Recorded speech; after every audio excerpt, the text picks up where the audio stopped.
ನಮಸ್ತೆ, good morning. ಸಣ್ಣವರು ದೊಡ್ಡವರು ಅನ್ನುವ ಭೇದ ಭಾವ ಇಲ್ಲದೆ ಬರುವ ಈ ಒಂದು ಕಾಯಿಲೆ ಬಿ.ಪಿ. ಇದು ಬಿ.ಪಿ ಎಲ್ಲರಿಗೂ ಇರುತ್ತೆ, ಆದರೆ ಅದು ಹೆಚ್ಚಾದಾಗ ಅದಕ್ಕೂ ಹೈ ಬಿ.ಪಿ ಅಂತ ಹೇಳುತ್ತಾರೆ. ಅದಕ್ಕೆ ಅಧಿಕ ರಕ್ತದೊತ್ತಡ ಅಂದರೆ ಬಿ.ಪಿ ನಿಯಂತ್ರಣಕ್ಕೆ ಯಾವ ಆಹಾರಗಳು, ವ್ಯಾಯಾಮಗಳು ಉತ್ತಮ? ಇದನ್ನು ತಿಳಿದುಕೊಳ್ಳೋಣ. ಅಧಿಕ ರಕ್ತದೊತ್ತಡ ಅಪಾಯ.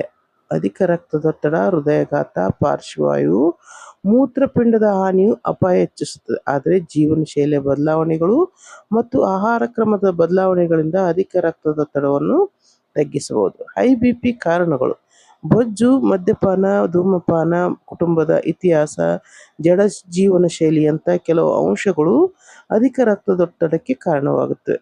ತೂಕ ನಷ್ಟದ ಮಹತ್ವ. ತೂಕ ಹೆಚ್ಚಾಗುವುದು ರಕ್ತದೊತ್ತಡ ಹೆಚ್ಚಳಕ್ಕೆ ಕಾರಣವಾಗುತ್ತದೆ. ಜೊತೆಗೆ ಇದು ನೀವು ನಿದ್ರಿಸುತ್ತಿರುವಾಗ ಉಸಿರಾಟವನ್ನು ಅಡ್ಡಿಪಡಿಸುತ್ತದೆ. ರಕ್ತದೊತ್ತಡವನ್ನು ಕಡಿಮೆ ಮಾಡಲು ಉತ್ತಮ ಜೀವನ ಹೊಂದಾಣಿಕೆಯಲ್ಲಿ ತೂಕ ನಷ್ಟವು ಒಂದು. ಅದಕ್ಕೆ ಯಾವ ಆಹಾರಗಳು, ವ್ಯಾಯಾಮ ಸಹಾಯ ಮಾಡುತ್ತೆ ಎಂಬುದು ಮಾಹಿತಿ ಇಲ್ಲಿದೆ. ಮೊಸರು ಕಡಿಮೆ ಕೊಬ್ಬಿನಾಂಶವಿರುವ ಡೈರಿ ಉತ್ಪನ್ನಗಳ ಕ್ಯಾಲ್ಸಿಯಂನ ಅತ್ಯುತ್ತಮ ಮೂಲವಾಗಿದ್ದು, ರಕ್ತದೊತ್ತಡವನ್ನು ಕಡಿಮೆ ಮಾಡುವ ಪ್ರಾಥಮಿಕ ಪೋಷಕಾಂಶಗಳಲ್ಲಿ ಒಂದಾಗಿದೆ. ಮೊಸರು ನಿಮ್ಮ ಆಹಾರಕ್ಕೆ ಪ್ರೋಟೀನ್, ಜೀವಸತ್ವಗಳು, ಖನಿಜಗಳು ಮತ್ತು ಪೊಟ್ಯಾಷಿಯಂನಂತಹ ಅದ್ಭುತ ಮೂಲಗಳಾಗಿವೆ.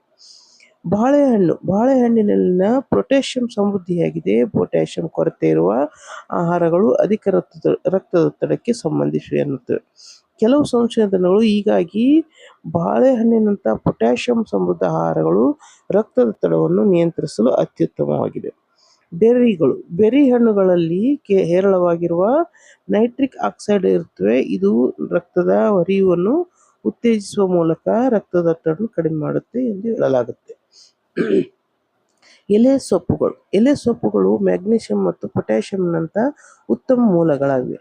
ಪಾಲಕ್, ಸಾಸಿವೆ ಎಲೆಗಳು, ಬೀಟ್ರೂಟ್ ಸೊಪ್ಪುಗಳು ಸೇರಿ ಸಾಕಷ್ಟು ಎಲೆ ಸೊಪ್ಪುಗಳನ್ನು ನೀವು ಆಹಾರದಲ್ಲಿ ಸೇವಿಸುವುದು ರಕ್ತದೊತ್ತಡವನ್ನು ನಿಯಂತ್ರಿಸಲು ಸಹಾಯವಾಗುತ್ತೆ. ಹಾಗೆ ಬೆಳ್ಳುಳ್ಳಿ ಅಧಿಕ ರಕ್ತದೊತ್ತಡವನ್ನು ನಿಯಂತ್ರಿಸುವ ಸಾಮರ್ಥ್ಯವನ್ನು ಹೊಂದಿದೆ. ಇದರಲ್ಲಿರುವ ಆಲಿಸಿನ್ ರಕ್ತದೊತ್ತಡವನ್ನು ಕಡಿಮೆ ಮಾಡಲು ಸಹಾಯಕ ಎನ್ನಲಾಗುತ್ತದೆ. ಬೆಳ್ಳುಳ್ಳಿಯನ್ನು ಜಜ್ಜಿದಾಗ ಅಥವಾ ಕತ್ತರಿಸಿದಾಗ ಆಲಿಸಿನ್ ಬಿಡುಗಡೆಯಾಗುತ್ತದೆ. ಯಾವ ವ್ಯಾಯಾಮಗಳು ಉತ್ತಮ? ಅಧಿಕ ರಕ್ತದೊತ್ತಡವನ್ನು ಕಡಿಮೆ ಮಾಡಲು ವಾಕಿಂಗ್, ಜಾಗಿಂಗ್, ಸೈಕ್ಲಿಂಗ್, ಈಜು, ಡ್ಯಾನ್ಸು ಉತ್ತಮ. ಹೆಚ್ಚುವರಿಯಾಗಿ ಶಕ್ತಿ ತರಬೇತಿ ವ್ಯಾಯಾಮಗಳು ರಕ್ತದೊತ್ತಡವನ್ನು ಕಡಿಮೆ ಮಾಡಲು ಸಹಾಯ ಮಾಡುತ್ತವೆ. ನಿಮ್ಮ ವ್ಯಾಯಾಮ ದಿನಚರಿಯಲ್ಲಿ ವಾರಕ್ಕೆ 2 ಬಾರಿ ಶಕ್ತಿ ತರಬೇತಿ ಚಟುವಟಿಕೆಗಳನ್ನು ಸೇರಿಸಲು ಪ್ರಯತ್ನಿಸಿ. ಇದರ ಜೊತೆಗೆ ಉತ್ತಮ ಆಹಾರ ಕ್ರಮವನ್ನು ಅನುಸರಿಸಿ. ಇದರಿಂದ ನಿಮಗೆ ಬಿ.ಪಿ ಕಂಟ್ರೋಲ್ ಮಾಡಲು ಹೆಲ್ಪ್ ಆಗಬಹುದು. ಇದನ್ನು ಟ್ರೈ ಮಾಡಿ ನೋಡಿ, ಉತ್ತಮವಾಗುತ್ತೆ. Thank you.